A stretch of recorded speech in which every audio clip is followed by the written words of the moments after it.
batting well is one of the most satisfying skills in cricket. There's nothing better than hooking that quick delivery to the boundary or playing a classic front foot cover drive for 4. Two of the guys who have managed to master all the strokes in the coaching manual are Ricky Ponting and Michael Slater.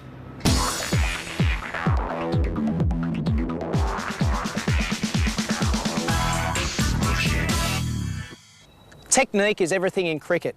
Understanding and putting the basics to use properly will allow a player to excel. An example of this is the batting grip. The way I was taught to hold the bat was to firstly place the bat in between your legs like so and pick it up just like you're picking up an axe, making sure not to alter the hands once you've picked the bat up. Noticing that the thumb and forefinger, the V there, should basically run straight down the back of the bat. Another important thing about the grip is to keep your hands together on the handle.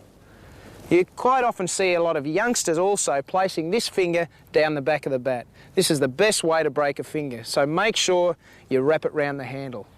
But like anything in cricket, it must be comfortable for you.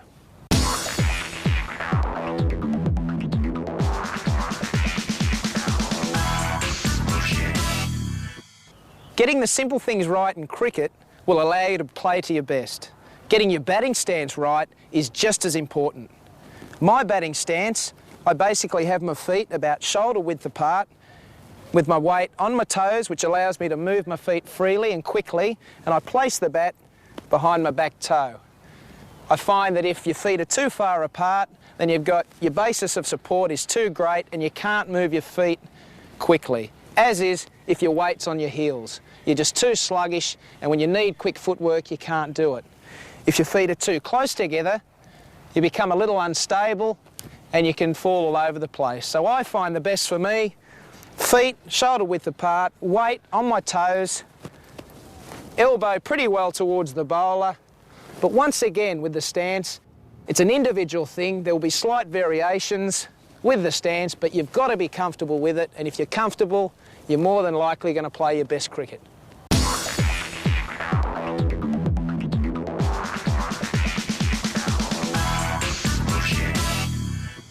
Just as important as playing a shot is leaving one alone, and this includes getting out of the way of a delivery that could hit you. But simply ducking and moving isn't the best way to go about it. If you fail to keep your eye on the ball, then you run the risk of being hit, or even getting out if the ball does something that you don't expect. There are a number of ways of doing this. You could sway out of the way towards leg, keeping your eye on the ball and keeping your hands and bat down.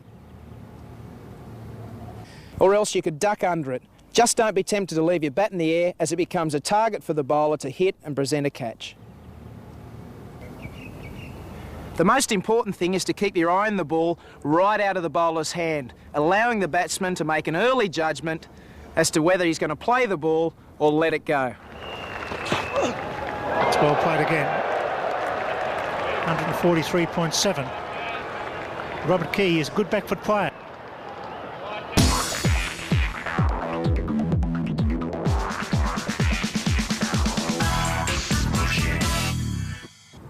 Although a batsman might want them to, no bowler is going to make it easy for any batsman to score runs. So quite often, it's the batsman's job to take the attack to the bowler. Getting into the correct position to play a shot is extremely important, so this means good footwork.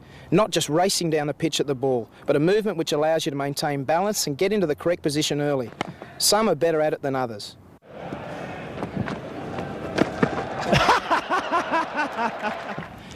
A good way to practice the correct footwork is to place the ball 3 paces down the wicket and concentrate on getting your front foot to it as quickly as possible. Remember, make a big commitment onto the front foot. It's 4, what a shot, that's a red hot off drive. Crashes into the rope, 4 more. That was a great shot. Ponding into position very quickly. Of course, the good players make it look easy, but only through constant practice in the nets will you get it right. Matthew Hayden has absolutely hammered that into the crowd, nearly collected one of our cameras.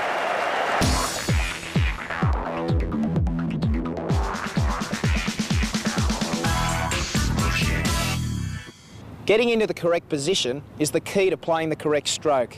You're never going to bat well if you stay anchored to the one spot. If the bowler is dropping them in a bit short, then it's paramount to get yourself right for the back foot shot.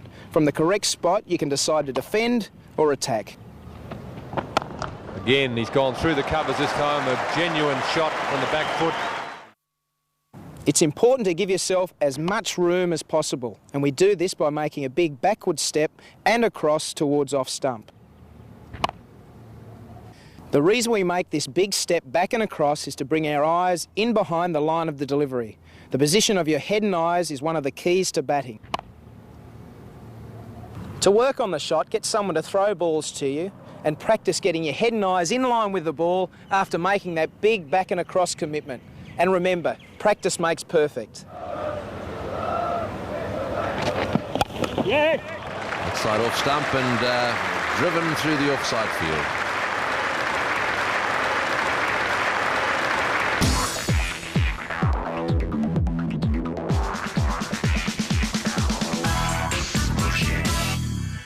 The front foot shot is the one that symbolises an aggressive gesture from a batsman. But it's not only for attack, it's necessary in defence as well. Attacking or defending, the key is good footwork and positioning. The time to come forward is when the ball is well pitched up. When coming forward, we allow ourselves to get as close to the pitch of the ball as possible. It's important to keep our bat and pad close together. Beautifully struck, and that's 4. 18 force for Greg Blewett. All class. When taking that step forward, be sure that it's a big step, never going halfway. Be positive. The position of the head is the key to this stroke. You must have your eyes right over the ball. A good way to practice the shot is to place a ball one pace down the wicket and concentrate on getting your front foot to the pitch of the ball. And remember, hit the ball straight back through the line, keeping your bat and pad close together. That's beautifully struck.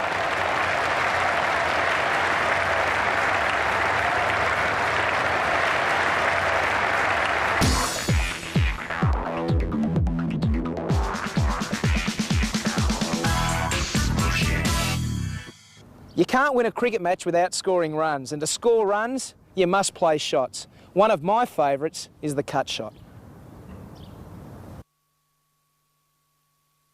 The cut shot is a stroke where it is important to carefully pick the right ball to hit. Making the right choice could be very rewarding. That's beautifully played. They go all the way. Mark Ward plays a positive square cut. The cut shot is played to a ball which is pitched short and wide of the off stump. And to play it well, you must get yourself into the right position.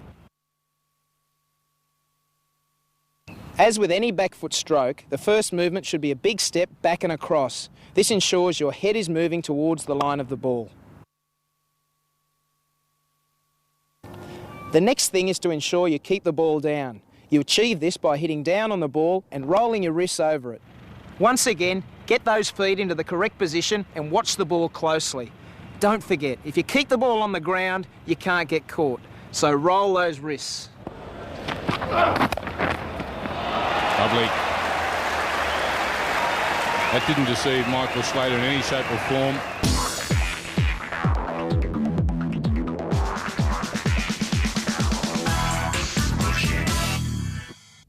To hook or not to hook? This is a question that has plagued many of the great players in the game. Some love the shot and play it as often as possible, like Mark Taylor, while Steve Waugh doesn't. It is a dangerous shot, but if you play it well, it can get you a lot of runs. And away it goes, over the top. You need to be 38 feet tall to touch that. 100 up for Australia. When the bowler pitches short and strays towards leg, it's the batsman's opportunity to get inside the line and hook. Getting into the correct position quickly is paramount. We want to move onto our back foot with a decisive step back and across, and get our head and eyes inside the line of the ball. This ensures that if we miss the ball, it will pass safely through to the keeper, rather than cracking you in the scon. As with most shots we play in cricket, we should try and keep the ball on the ground. So we need to roll our wrists over the ball as we hit it. A good way to practice the hook shot is to get someone to throw tennis balls to you. Once you feel comfortable with that, put the necessary protective equipment on and get real cricket balls thrown at you. Keeping in mind the most important thing is to get your head and eyes inside the line of the ball and to keep the ball on the ground, roll those wrists. So happy hooking. That's up in the air. He's played it nicely though, Paul Collingwood. He's beaten Brad Williams down on the fence.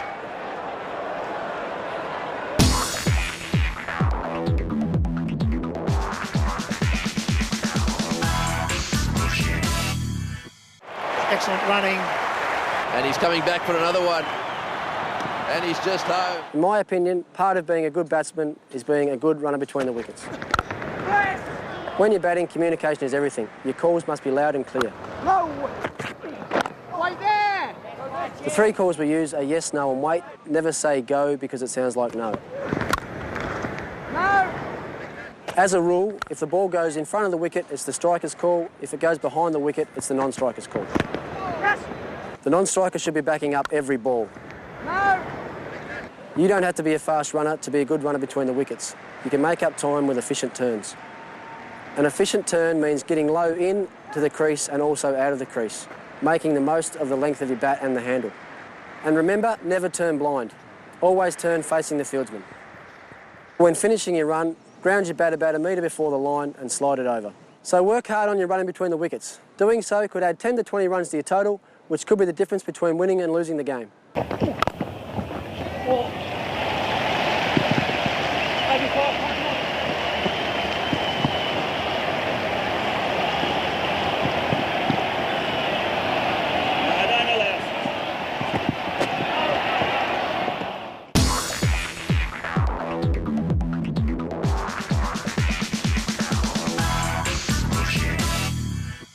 As a rule, you only get between 10 to 15 minutes in the nets, so it's vitally important that you make the most of that time to improve your batting.